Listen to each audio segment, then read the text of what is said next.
అమ్మ నమస్తే అమ్మ. నమస్తే అయ్యా. సో ప్రజెంట్ పవన్ కళ్యాణ్ గారు ఏపీ డిప్యూటీ సీఎం గా ఉన్నారు కదా, ఆయన కూడా సినిమా రంగం నుంచి రాజకీయాల్లోకి వచ్చాడు. సేమ్ ఇదే విధంగా తమిళనాడులో కూడా విజయ్ దళపతి గారు రాజకీయాల్లోకి ఎంట్రీ ఇచ్చారు. ఆయన కూడా హీరో అన్నమాట. సో పవన్ కళ్యాణ్ గారు ఆయనకు సపోర్ట్ చేస్తారు అని చెప్పేసి ఒక టాక్. మరి ఈయన సపోర్ట్ చేస్తే ఆయన గెలుస్తాడు అనుకోవచ్చా? ఈయన సపోర్ట్ చేస్తే ఈయన అభిమానులు మొత్తం చెన్నైలో కానీ ఎక్కడే కానీ ఆయన అంటే కొంచెం ఇది కదా, గెలవచ్చు. ఈయన సపోర్ట్ చేస్తే గెలితే గెలవన్నట్టు కాదు. పవన్ కళ్యాణ్ గారు కూడా 10 సంవత్సరాలు కష్టపడ్డారు కదా రాజకీయాలకు వచ్చేసరికి గెలవడానికి. అది కూడా సింగిల్ గా కాకుండా పొత్తు పెట్టుకుంటే గెలిచారు. మరి ఆయన ఫస్ట్ టైం పోటీ చేస్తే గెలుస్తాడా అని చెప్పేసి చాలా మందికి ఒక డౌట్. అందుకే పవన్ కళ్యాణ్ ఎందుకు తీసుకుంటానంటే దానికోసమే కావచ్చు. ఒకవేళ ఆయన సపోర్టింగ్ ఉంటే మేము గెలుతామని సపోర్టింగ్ తీసుకోవచ్చు. ఓటమి గెలుపు అన్నది ఎవరి చేతిలో లేదు. అది లాస్ట్కు లెక్కింపు వచ్చిన దాకా కూడా నిలబడి చూడాలి. అంతే కదా, నిలబడి చూడాలి. గెలుతామా గెలవని అది అనుకోవద్దు. మన మైండ్లో గెలుతాము అనాలి. పవన్ కళ్యాణ్ వస్తే కొంతవరకు బాగుంటుంది, గెలుతాడని అనుకుంటున్నాం మేము. అంటే చాలా మంది కూడా పవన్ కళ్యాణ్ అనేసరికి బీజేపీ అని చెప్పేసి వీళ్ళకి సపోర్ట్ చేస్తాడని చెప్పేసి ఒక భ్రమలు చాలా మంది ఉన్నారనమాట. సో వాళ్ళే ఓటేయాలని చెప్పేసి కూడా చాలా మంది అంటున్నారు. అలాంటి వాళ్ళకి మీరు ఏం చెప్తారు? అదేందో మరి బీజేపీ వాళ్ళు వచ్చి మరి వీళ్ళందరినీ ఎవరిని కొడుతుండ్రో ఎవరి కత్తులు తీసుకుంటారు కానీ మొత్తం బీజేపీ వాళ్ళ మీదనే పడుతుండ్రు పొద్దున్న లేస్తే. వాళ్ళు లేని మీరు ఎక్కడుండ్రోలే కానీ ఇక అనొద్దు. బీజేపీ వాళ్ళ మీద ఎందుకు అనాలి?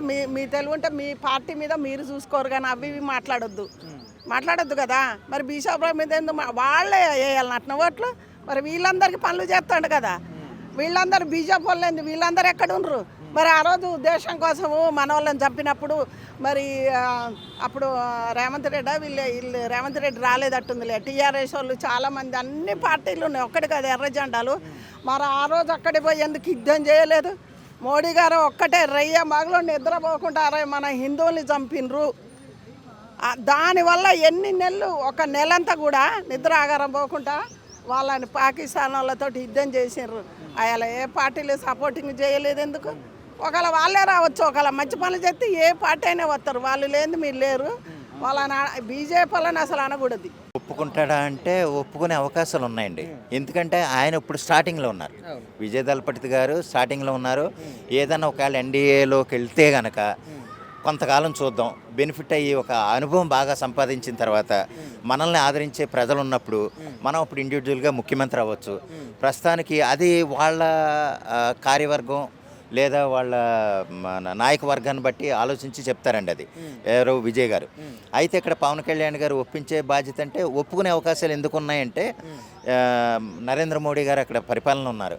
ఆయన ఏంటంటే ఈ విషయంలో అంటే సహకరించే మనిషే కాబట్టి ఒకవేళ వస్తే కనుక ఎవరో పవన్ కళ్యాణ్ గారి పేరు చెప్తే ఒకవేళ విజయ్ నమ్మి వస్తే కనుక ఇంకొంచెం ఆదరణ ఎక్కువ అవుతుంది అనేది నా ఉద్దేశం. అంటే తమిళనాడులోనే చాలా మంది కూడా వాళ్ళ పార్టీలో కలుపుకోవడానికి చాలాసార్లు ట్రై చేశారు విజయ్ గారిని, కానీ ఆయన మాత్రం స్ట్రాంగ్ గా నేను సింగిల్ గానే పోటీ చేస్తా అని చెప్పేసి నిల్చున్నారు. సో అలాంటిది పవన్ కళ్యాణ్ గారు చెప్తే వస్తారా అనేది పెద్ద డౌట్ అనమాట.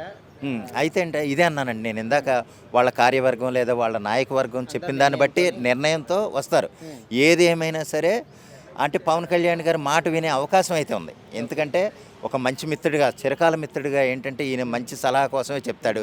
యాక్చువల్గా చూశాడు కాబట్టి ఎక్స్పీరియన్స్ కూడా అనుకోవచ్చు. ఆ విధంగా ఇంకోటి ఏంటంటే 2014లో లేదా జనసేన పార్టీ పెట్టినప్పుడు కూడా పవన్ కళ్యాణ్ గారు చెప్పింది ఏంటంటే నేను సింగిల్గానే వస్తానన్నారు. ఆయన కూడా నేను సింగిల్గానే వస్తాను, జనసేన ఎవరితోనూ కలవదు, విడిగానే పోటీ చేస్తామని చెప్పుకొచ్చారు. కానీ ఏంటంటే కొన్ని పరిస్థితుల దృష్ట్యా ఆయన కూటమి ప్రభుత్వంలో అందించి ఆయన సహకారం అందించి ఆయన ఉప ముఖ్యమంత్రిగా ఉన్నారన్నది మనం చూస్తున్నాం. అయితే ఆ విధంగా ఇక్కడ ఈ విధంగా చెప్పాలంటే కనుక చంద్రబాబు నాయుడు గారు లాంటి అనుభవశాలతో కూడా ఉండటం వల్ల కూడా కొంత అనుభవం సంపాదించవచ్చు. ఆ విధంగా తర్వాత రోజుల్లో ఇండివిజువల్గా ముఖ్యమంత్రి అయ్యే అవకాశం ఉంటుంది కదా అని అంటంలో కొంతమంది సమర్థిస్తున్నారు. అదేవిధంగా విజయ్ విషయంలో అంటే పవన్ కళ్యాణ్ గారు చెప్పే సలహాలు విజయ్ గారికి నచ్చితే కనుక ఖచ్చితంగా నచ్చుతాయి అనుకుంటున్నాను.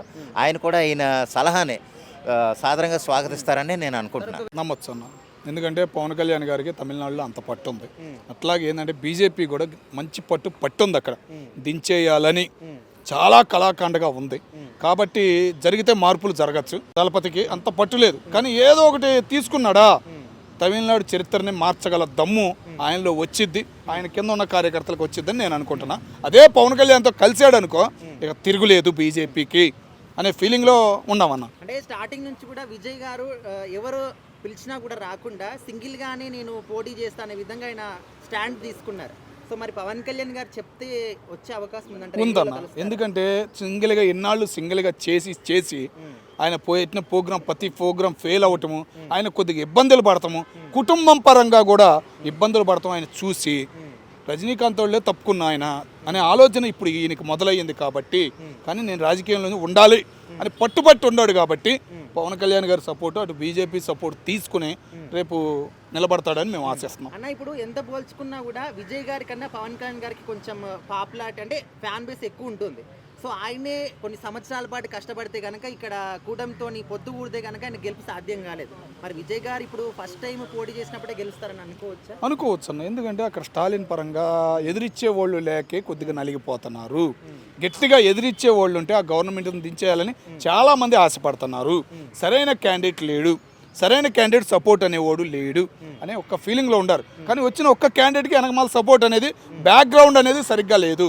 అదే వీళ్ళందరూ కలిసి ఆయన బ్యాక్గ్రౌండ్గా ఉండి ముందుకు నడిపారనుకో ఎరగేయడానికి మంచి అవకాశం ఉంటుంది. అది అంటే ఆయన ఫ్యామిలీ గురించి, వైఫ్ గురించి, లేకపోతే ఇతర సంబంధాలు అని చెప్పేసి కొంచెం ఇష్యూ కూడా నడుస్తుంది. ఇలాంటివి ఉన్నప్పుడు రాజకీయాల్లో ఖచ్చితంగా జీరో అయిపోతారు చిన్న అలిగేషన్ వచ్చినా కూడా.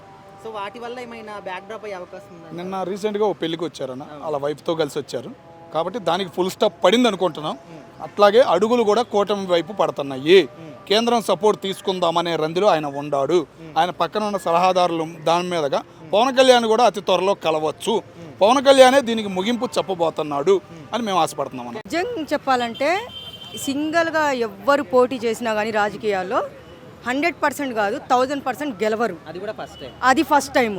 ఎందుకంటే అది కూడా ఫస్ట్ టైం పెడుతున్నారు కాబట్టి మళ్ళీ ఆయన మీద ఏదో ఇప్పుడు రూమర్స్ కూడా వస్తున్నాయి కాబట్టి అది కూడా ఎఫెక్ట్ పడవచ్చు 100%. ఇది మన త్రిష గురించి ఒకటి మనం మాట్లాడుకున్నాము, అది రూమర్స్ ఉంది కానీ అది నిజం ఎంతనో అబద్ధం ఎంతనో మనకు తెలియదు కాబట్టి మనం మాట్లాడకూడదు దాని గురించి. First point. ఇంకోటి ఏంటంటే ఆయన ఫస్ట్ టైం అంటే విజయ్ హీరోకి చాలా పేరుంది. అంటే అప్పుడు వరదలు వచ్చినప్పుడు కానీ మన కరోనా టైంలో కానీ ఆయన చేసినట్టు హెల్ప్ ఎవరు చేయలేదు. సినిమా రంగం పరంగానే ఉంది, పాలిటిక్స్ వేరు, సినిమా రంగం వేరు తీసుకోవాలి. 10 సంవత్సరాలు కష్టపడి అది కూడా కూటమిలోకి వస్తేనే గెలిచింది. కానీ పవన్ కళ్యాణ్ గారు కూడా సింగిల్గా పెట్టారు కానీ గెలవలేకపోయారు. ఆయన 10 years పాపం చాలా కష్టపడ్డారు రావాలి అని చెప్పేసి. కానీ సింగిల్గా మాత్రము పెడితే మాత్రం 100% గెలవడు. ఇప్పుడు పవన్ కళ్యాణ్ గారితో మాట్లాడించి మనము మన వాళ్ళ పార్టీలోకి చేర్పించుకున్నా అంటే ఉంటుంది కదా కూటమి ప్రభుత్వం అనేది. అలా ఏదైనా ఈయనకి ఛాన్స్ వచ్చింది అంటే 100% మన విజయ్ గారు రాజకీయాల్లోకి పక్కా గెలుస్తారు. అది నేనైతే చెప్పగలను నమ్మకంగా. ఇక్కడ మిశ్రమ ఫలితాలు ఉంటాయండి. ఫస్ట్ ఆఫ్ ఆల్ ఏంటంటే విజయ్ దళపతి గారు క్లియర్గా ఆయన చెప్పింది ఒకటే, నేను సింగిల్గానే పోటీ చేస్తాను, సింగిల్గానే గెలుస్తాను, సింగిల్గా సీఎం అయి చూపిస్తాను అని చెప్పేసి అన్నారు. అంతకుముందుకు అంటే రాజకీయాలకు రాకముందుకు ఆయన క్లియర్గా ఏదున్నా కానీ అగెన్స్ట్ బీజేపీ ఉన్నారు. బీజేపీ సిద్ధాంతాలు వాళ్ళు ఎవరికి సేవ చేస్తున్నారు ఎవరికి సేవ చేస్తలేదు అది పక్కన పెట్టేస్తే ఆయన క్లియర్గా బీజేపీ పార్టీకి అగెన్స్ట్ అని చెప్పి అన్నాడు. ఇప్పుడు ఈయన ఢిల్లీకి పోయేసి పవన్ కళ్యాణ్ గారు మాట్లాడండి, అందులో క్లియర్గా పవన్ కళ్యాణ్ గారు బీజేపీతో సపోర్ట్ తీసుకుంటున్నారు. ఒకప్పుడు ఆయన కూడా అన్నారు నేను సింగిల్గా వస్తాను, సింగిల్గా గెలిచి చూపిస్తానని చెప్పేసి. తర్వాత కలవడం అయింది, తను గెలవడం అయింది. బీజేపీ పార్టీలో పెద్ద సంచలనం అయిపోయింది. ఈయన 11 సీట్ల వల్ల పోటీ చేసి 11 గెలిచాడని చెప్పేసి మోదీ గారు దగ్గర తీసుకొని కౌలించుకోవడం జరిగింది. ఆ రేంజ్లో ఒకవేళ ఈయనే పవన్ కళ్యాణ్ గారు వెళ్ళేసి ఏమైనా రాజకీయాలు చేసేసి మేబీ విజయ్ గారిని కలపొచ్చేమో. కాకపోతే తమిళనాడులో మిశ్రమ ఫలితాలు వచ్చే ఛాన్స్ ఉంది. ఎందుకంటే బీజేపీ అని అంటే క్రిస్టియన్స్ కానీ ముస్లిమ్స్ కానీ కేవలం హిందూ పార్టీ అని చెప్పేసి అనుకుంటారు. కేవలం హిందువులకు మాత్రమే తెలుసు. బీజేపీ దేశాన్ని మొత్తాన్ని అభివృద్ధి తీసుకెళ్ళాలని చెప్పి చూస్తుంది. అందులో క్రిస్టియన్స్, ముస్లిమ్స్, హిందూస్, బుద్ధిస్టు, జైనులు వీళ్ళందరినీ డెవలప్ చేసుకుంటారు. వాళ్ళు ఏ పథకం పెట్టినా కూడా అందరికీ చేరేటట్టే చేస్తున్నారు. కానీ పలానా వాళ్ళకు సపరేట్గా ఇంత ఇస్తాము, పలానా వాళ్ళకు సపరేట్గా ఇంత ఇస్తామని చెప్పి ఎక్కడ వాళ్ళు చెప్పలేదు. ఇప్పుడు సపోజ్ మనం వైఎస్ఆర్సీపీ పార్టీ తీసుకున్నాం అనుకోండి, ఆయన క్లియర్గా ఒకటే మాట చెప్పిండు, రాష్ట్రాలకు జీతాలు ఇస్తామని చెప్పి అన్నాడు. ఆపోజిషన్లో ఉన్న చంద్రబాబు నాయుడు అడిగినప్పుడు మరి వాళ్ళకి ఇచ్చినప్పుడు హిందూ పండితులు ఏం చేసినారు అంటే కనీసం దాని మీద డిబేట్ కూడా చేయలేదు ఆయన. సో ఈ రకంగా బీజేపీ వాళ్ళ అనేది ఎప్పుడు కూడా ఇటువంటి ఎప్పుడు చెప్పలేదు, మేము వీళ్ళకే సపోర్ట్ చేస్తాం, వాళ్ళకే సపోర్ట్ చేస్తాం, వీళ్ళకి జీతాలు ఇస్తాం, వాళ్ళకి ఇవ్వమని చెప్పేసి. ఏ ప్రాజెక్ట్ పెట్టినా కూడా, ఏ స్కీమ్ పెట్టినా కూడా అందరికి వచ్చేటట్టు చూసారు. ఇక్కడ మనం మెయిన్ తీసుకోవాల్సింది విజయ్ దళపతి గారిని. రాజకీయాలకు రాకముందుకు ఆయన క్లియర్గా క్రిస్టియానిటీ అని చెప్పి చాలా సపోర్ట్ చేశారు ఆయన. నేను రాజకీయాలను ఉన్నాను ప్లస్ సినిమా ఇండస్ట్రీ వాడిని కాబట్టి కాస్త ఎక్కువనే ఫాలో చేశాను అన్నట్టు. ఇప్పుడు ఈయన వచ్చేసి ఇప్పుడు బీజేపీలో జాయిన్ అయిన అనుకోండి, ఈయన క్లియర్గా పందాన్ని చేంజ్ చేసుకోవాలి. సరే, ఇప్పుడు విజయ్ గారు ఒకవేళ ఇందులోకి వచ్చినా రాకపోయినా ఇక్కడ పవన్ కళ్యాణ్ గారు ఒక బెస్ట్ ఎగ్జాంపుల్ అనమాట.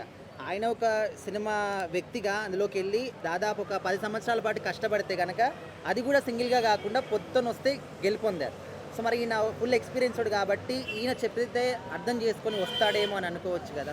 First of all Pawan Kalyan గారు డిఫరెంట్ అండి, విజయ్ దళపతి గారు డిఫరెంట్. విజయ్ దళపతి గారు అంటే నెక్స్ట్ ఎలక్షన్స్ వచ్చే ఎలక్షన్స్ ఏదైనా నేను పోటీ చేయాలి అనే పద్ధతిలో వచ్చిండ్రు. పవన్ కళ్యాణ్ గారు 10 ఏళ్ళు గ్రౌండ్ వర్క్ చేసిండ్రు. నేను మొత్తం చూసుకోవాలి, తెలియాలి నాకు అసలు వాళ్ళకి ఏం సమస్యలు ఉన్నాయి అవి తెలుసుకొని నేను నిలబడగలనా లేదా అది తెలుసుకోవాలి. దానికోసం చెప్పేసి ఆయన సంబంధం లేని హైదరాబాద్లో పోటీ చేసిండు. అంటే ఎలక్షన్స్ అంటే ఎలా ఉంటాయి, మనం నిలబడితే మనకి వ్యతిరేకత ఎలా వస్తుంది అని చెప్పి అది తెలుసుకోవడానికి చెప్పి సంబంధం లేని హైదరాబాద్లో అంటే ఆయన అక్కడ పోటీ చేస్తారని చెప్పి అప్పుడు ఎవరు అనుకోలేదు. పోటీ చేయడం జరిగింది, ఓడిపోవడం కూడా జరిగింది. దాని తర్వాత మొత్తం గ్రౌండ్ వర్క్ చేసుకొని ఆ తర్వాత గెలిచి చూపించారు. సార్, ఇప్పుడు ఒకవేళ ఆయన అంటే ఎన్డీఏలోకి వచ్చాడు అనుకోండి విజయ్ గారు, మరి పవన్ కళ్యాణ్ గారి సపోర్ట్తోని, పవన్ కళ్యాణ్ గారికి ఓన్లీ 2 తెలుగు రాష్ట్రాలు కాదు ఆల్ ఓవర్ ఇండియా కూడా మంచి ఫాలోయింగ్ అయితే ఉంది, ఆయన మాట కూడా వింటారు. మెయిన్ థింగ్ ఏంటంటే సౌత్లో అయితే ఇప్పుడు పవన్ కళ్యాణ్ గారి పేరు చాలా ఎక్కువ ఉందండి. అంటే నార్త్లో అంటే ఆల్రెడీ యోగి మోదీ గారు ఉన్నారు, ఆయన తర్వాత వాళ్ళిద్దరి తర్వాత ఈయన పేరు ఉంది. అంటే ఈయన సపోర్ట్తోని విజయ్ గారు ఫస్ట్ టైం పోటీ చేసినా కూడా సీఎం అవుతారా అనేది? సీఎం అనేది కష్టం అండి, కాకపోతే ఖచ్చితంగా విజయ్ దళపతి గారు ఏదైతే టార్గెట్ పెట్టుకున్నారో ఆ టార్గెట్ అయితే దగ్గరలో తీసుకెళ్ళగలుగుతారు పవన్ కళ్యాణ్ గారు. ఏంటంటే పవన్ కళ్యాణ్ గారు మెయిన్ ఫోకస్ చేసింది డెవలప్మెంట్ గురించి. ఆయన సొంత డబ్బులు ఖర్చు పెట్టేసి చాలామంది డెవలప్ చేశారు. ఆ ప్రభావం అనేది తమిళనాడు, కేరళ, కర్ణాటకలో కూడా ఉంది ఆయన గురించి. విజయ్ దళపతి గారు కనుక పవన్ కళ్యాణ్ గారితో కలిశారనుకోండి, ఆయన ఎన్నైతే సీట్లు అనుకున్నారో అన్ని సీట్లు గెలిచే అవకాశం అయితే ఖచ్చితంగా ఉంది. సీఎం అనేది అంటారా, సీఎం అనేది ఇప్పుడు ఆయన గెలిచిన తర్వాత ఎన్ని సీట్లు దానికి సరిపోతుందా లేదా అని చెప్పి చూసుకోవాలి. ఫస్ట్ ఆఫ్ ఆల్ ఈయన మార్చుకోవాలి. పూర్తిగా పవన్ కళ్యాణ్ కానీ అవలంబించారనుకోండి ఖచ్చితంగా సీఎం కూడా అవుతారు, ఆ గ్యారంటీ ఉంది. గెలుస్తాడు. అంటే ఎలా ఏ నమ్మకంతో చెప్తున్నారు? అంటే పవన్ కళ్యాణ్ అంటే చాలా ఇప్పుడు ఆంధ్రాలో ఎట్లా ప్రజలకి ఎట్లా ఒక అభిమానము, తెలంగాణలో కూడాను పవన్ కళ్యాణ్ అంటే ఒక అభిమానం. తెలంగాణలో కూడా పవన్ కళ్యాణ్ అంటే ఒక అభిమానం, మంచి చేస్తాడని ఒక అభిమానం అనమాట. ఎక్కడైనా కూడా ఆయనకు అభిమానులు ఎక్కడైనా ఆయన ఫ్యాన్స్ ఉంటారు, ఆయనకు ఒక అభిమానం అనమాట. అంటే ఆయన కూడా రాజకీయాల్లోకి వచ్చిన తర్వాత దాదాపు ఒక 10 సంవత్సరాలు స్ట్రగుల్ అయ్యారు కదా మేడం. సో మరి విజయ్ గారు వచ్చిన నెంబరే గెలుస్తారా అంటే మీరు గెలుస్తారంటారు? అది విజయ్ గారు గెలుస్తారా, ఇంకొకరు గెలుస్తారా, ఇంకొకరు కదా. పవన్ కళ్యాణ్ అనే సార్ అనేది ఎక్కడున్నా సరే ఆయన గెలుస్తాడని ఒక నమ్మకం. ఆయన మాట వింటారు జనాలు అనేది మీరు జనాలు ఒక నమ్మకం. అంటే ఎందుకు ఆయన మీద చేస్తాడు అది అట్లా తన వాళ్ళకైనా చేయడేమో కానీ ప్రజలు అనాథ మనాథలకనంటే ఆయన చేస్తాడని ఒక నమ్మకం. ఓకే.